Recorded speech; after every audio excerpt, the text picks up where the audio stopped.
Indépendance, neutralité, impartialité. Selon la loi, ce sont les trois piliers non négociables de la médiation bancaire. Mais saviez-vous qu'en France, vos litiges avec notamment la BNP, le Crédit Agricole ou la Société Générale sont gérés par la Fédération bancaire française? Oui, la Fédération bancaire française, le lobby officiel dont la mission est de promouvoir les intérêts des banques en France. On confie donc la protection des consommateurs à l'organisation chargée de défendre les banques. Et le médiateur désigné par la Fédération bancaire française? Un ancien cadre juridique du Crédit Agricole. Son équipe? Inconnue, aucune information publique. Forcément, en tant que client, le doute s'immisce. Est-ce vraiment l'arbitre neutre promis par la loi? Et si on regarde plus attentivement? D'abord, l'accessibilité. Plus de 40% des dossiers sont refusés avant même d'être étudiés par le médiateur.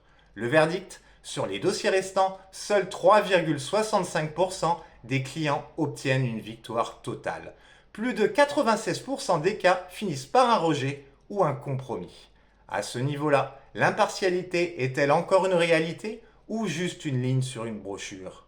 Quand on regarde comment le système est organisé et les résultats obtenus par la Fédération bancaire française, on peut légitimement se demander si les principes d'indépendance, de neutralité et d'impartialité sont réellement respectés. Pourtant, certains pourraient répondre que ces éléments manquent d'objectivité et restent tout de même interprétables. Très bien. Alors qu'en est-il du respect de la loi et du cadre légal imposé dans la médiation bancaire? Passons à un élément concret et objectif, le délai. La loi est claire, nette, précise, non négociable, non interprétable. Le médiateur a 90 jours pour répondre.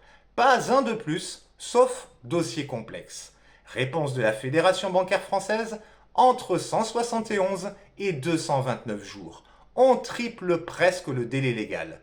Et là, il faut saluer la totale franchise et transparence de la Fédération bancaire française. Aucune référence à des dossiers dits complexes dans son rapport pour justifier les délais contraires aux exigences de la loi. Dans son rapport, elle annonce clairement: ce retard est dû à l'organisation du service, au volume de dossiers et au besoin de renforcer les équipes. On apprécie cette franchise, mais on s'interroge. Comment le lobby des banques peut-il invoquer des difficultés d'organisation pour respecter la loi? Un secteur aux bénéfices records qui nous dit: on n'est pas assez organisé pour vous répondre.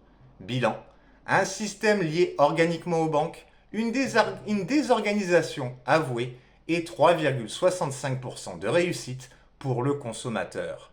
Le rapport montre donc des délais bien supérieurs aux 90 jours prévus par la loi. Une question se pose donc: la Fédération bancaire française peut-elle réellement respecter le cadre légal dans ces conditions actuelles? Au vu des déclarations officielles du rapport, la Fédération bancaire française est-elle encore légitime pour assurer sa mission de médiation?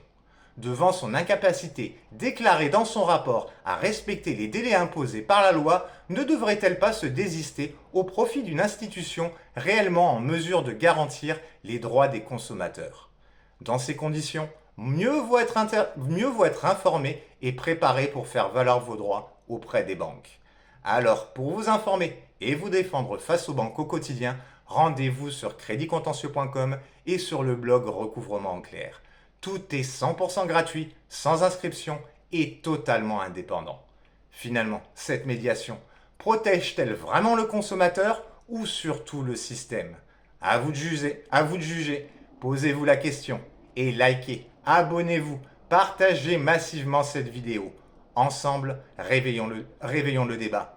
A tout de suite sur creditcontentieux.com.